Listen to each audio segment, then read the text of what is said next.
إن الحمد لله نحمده ونستعينه ونستغفره ونعوذ بالله من شرور أنفسنا ومن سيئات أعمالنا. من يهده الله فلا مضل له ومن يضلل فلا هادي له. وأشهد أن لا إله إلا الله وحده لا شريك له وأشهد أن محمدا عبده ورسوله. يا أيها الذين آمنوا اتقوا الله حق تقاته ولا تموتن إلا وأنتم مسلمون. يا أيها الناس اتقوا ربكم الذي خلقكم من نفس واحدة وخلق منها زوجها وبث منهما رجالا كثيرا ونساء واتقوا الله الذي تساءلون به والأرحام إن الله كان عليكم رقيبا. يا أيها الذين آمنوا اتقوا الله وقولوا قولا سديدا يصلح لكم أعمالكم ويغفر لكم ذنوبكم ومن يطع الله ورسوله فقد فاز فوزا عظيما. أما بعد، فإن أصدق الحديث كتاب الله وخير الهدي هدي محمد صلى الله عليه وسلم وشر الأمور محدثاتها فإن كل محدثة بدعة وكل بدعة ضلالة وكل ضلالة في النار. عباد الله، وأوصي نفسي وأوصيكم بتقوى الله فإنه فقد فاز المتقون. ndugu zangu waislamu, baada ya kumuhimidi Allah tabaraka wa taala na kumtakia swala na salama mtume wetu Muhammad sallallahu alayhi wasallam, nausieni na kuhusia nafsi yangu katika swala zima la kumcha Allah tabaraka wa taala, bali kumcha Allah ni jambo kubwa lenye kufaulu kwa yule mwenye kufanya hivi. Ndugu zangu waislamu, jambo ambalo leo nimekusudia kufikisha kwenu kama vile ukumbusho, bisharat inda al-maut, ni bishara zinazopatikana wakati wa mtu kutolewa roho. Natakikana tufahamu ya kwamba pamoja na mihangaiko yetu yote hapa duniani tunayoishi, katika harakati zetu zote katika kuifanyia kazi Uislamu, lakini ipo siku tutaondoka katika maisha haya ya dunia. Lakini pia inatakikana tufahamu ya kwamba mtu hataweza kuondoka hapa duniani isipokuwa atafahamu kitu gani, au atafahamu mafikio yake kule akhera. Atafahamu anafikia kwenye sehemu gani, aidha motoni au anafikia peponi. Hivyo basi ni wajibu wa kukumbushana kama Allah anaposema fadhakiru in nafa'ati dhikra, kumbusha, hakika ya ukumbusho ni wenye kuleta manufaa. Tayazakaru man yakhsha, na atakumbuka yule mwenye kumwogopa Allah tabaraka wa taala. Wa yatajannabu hal ashqa, na yule ambaye atakuwa moyo wake ni mgumu ni mwenye kuepuka ukumbusho huo. Alladhi yasla an-nar al-kubra, mtu ambaye ataingia moto mkubwa kabisa. قال الإمام الحسن بن علي بن خلف البلبهاري: فاعلم أن بشارة عند الموت 3 بشارات. hakika bishara ambayo inatolewa wakati wa kufa kuna bishara 3. yuqalu, ataambiwa, abshiru ya abdallah, abshiru ya habiballah, furahi ewe mja wa Allah, furahi ewe kipenzi wa Allah, yuriba Allahi wa bil janna, kwa kuridhiwa na Allah na vile vile kuipata pepo. Wayuqalu, na ataambiwa, abshiru ya habiballah bil jannati ba'da al-islam, furahi ewe mja wa Allah baada ya kuipata pepo, baada ya kufanyia kazi Uislamu. Kwa nini kufanyia kazi Uislamu? Kwa sababu al-islam wal-iman yakunani fi dunya, kwa sababu Uislamu na imani vitu hivi vinapatikana hapa duniani. Wa dunya darul amal, kwa sababu dunia ndio nyumba ya matendo.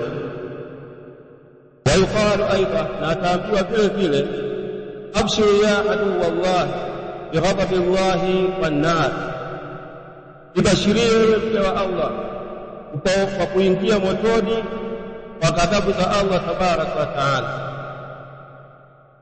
Alhamdulillahi rabbil alamin, thumma salatu wassalamu ala rasulillahi sallallahu alayhi wasallam.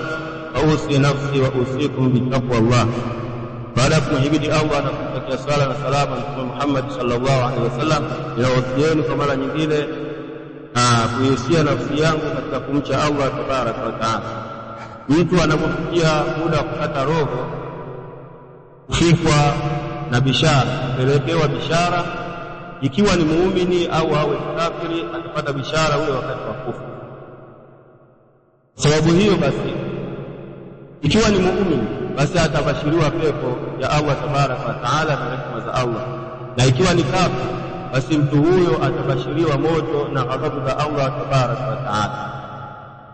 Na ifahamike ya kwamba hatoweza mtu huyo kuweza kutubia kwa wakati huo, haitowezekana, na hatoweza kuongeza matendo yake ya kheri kwamba labda atasafisha kitu chake ili aweze kufika vizuri kwa Allah tabaraka wa taala, na hatoweza vile vile kufanya matendo yaliyokuwa mema kuanzia wakati huo kusema labda yatasaidia yeye kuongeza amali zake ili aweze kufikia pazuri kwa Allah tabaraka wa taala. Na jambo hili limetajwa katika hadithi ya Mtume sallallahu alayhi wasallam, anna an-nabiy sallallahu alayhi wasallam qala anna man ahabba liqa'a Allah ahabba Allah liqa'ahu, hakika yule mwenye kupenda kukutana na Allah na Allah na yeye pia anapenda kukutana naye. Qala Aisha radhiyallahu anha, akasema mama Aisha Allah amridhie, ya Rasulullah, ewe mtume wa Allah, kulluna yakrahu al-maut, sisi wote tunachukia kufa. Qala, mtume akasema laisa kadhalika ya Aisha, sivyo hivyo wewe Aisha, wa innamal mu'minu yubasharu 'inda al-maut, hakika ya muumini huwa anabashiriwa muda wa kufa. Fayuhibbu liqa'a Allah wallahu yuhibbu liqa'ahu, anapenda kukutana na Allah na Allah anapenda kukutana na mja huyo. Wal kafiru, na yule kafir, yubashiru bin nar, yeye anabashiriwa moto. Wa yubghidu liqa'a Allah, anachukia kukutana na Allah. Wa yubghidu Allah liqa'ahu, na Allah anachukia kukutana na yule kafir. Akhrajahu al-Bukhari, hadithi imepokelewa na Imam Bukhari wa Muslim na Muslim. Wa qala ta'ala, na Allah anasema tabaraka wa taala, innal ladhina qalu rabbuna Allah thumma istaqamu tatanazzalu alayhimul malaikatu alla takhafu wa la tahzanu وابشروا بالجنة التي أعدت للمتقون. قال تعالى إن الذين قالوا ربنا الله ثم استقاموا تتنزل عليهم الملائكة ألا تخافوا ولا تحزنوا وأبشروا بالجنة التي كنتم توعدون. الله تبارك وتعالى نسمع hakika ya wale ambao wamesema kwamba mlezi wetu ni Allah tabaraka wa taala, kisha wakawa na msimamo wake ni kutekeleza maamrisho ya Allah tabaraka wa taala, basi hao watateremkiwa na malaika juu yao huku wakiwaambia alla takhafu wala tahzanu, msiwe na hofu na wala msiwe na huzuni. Wa abshiru bil janna, kulaieni pepo, allati, pepo ambayo in kuntum tu'adun, ambayo mmekuwa mkiahidiwa siku zote. Waqala aidan, amesema Allah tabaraka wa taala, walau tara idh yatawaffa alladhina kafaru, lau kama utawaona wale ambao wamekufuru, almalaikatu yadribuna wujuhahum wa adbara, malaika watakuwa wakiwapiga kwenye nyuso zao na migongo yao, wadhuku adhab al-qalil, huku wakiambiwa onjeni adhabu iliyokuwa kali kabisa, adhabu ya moto. Ndugu zangu Waislamu, tunapoishi hapa duniani fahamu kwamba inatakikana tutekeleze maamrisho ya Allah tabaraka wa taala, na ifahamike kwamba mtu hataweza kuondoka hapa duniani isipokuwa atafahamu wapi anaenda kufikia. Hivyo basi mtu asije akajiona anaishi muda mrefu hapa duniani na akadhania kuishi kwake makaburini kwa muda mrefu itakuwa ni kwa mapumziko au kwa kustarehe, bali akishamaliza tu uhai wake hapa duniani moja kwa moja ataingia aidha kwenye raha au kwenye adhabu za Allah tabaraka wa taala. Wallahu a'lam. ربنا آتنا في الدنيا حسنة وفي الآخرة حسنة وقنا عذاب النار.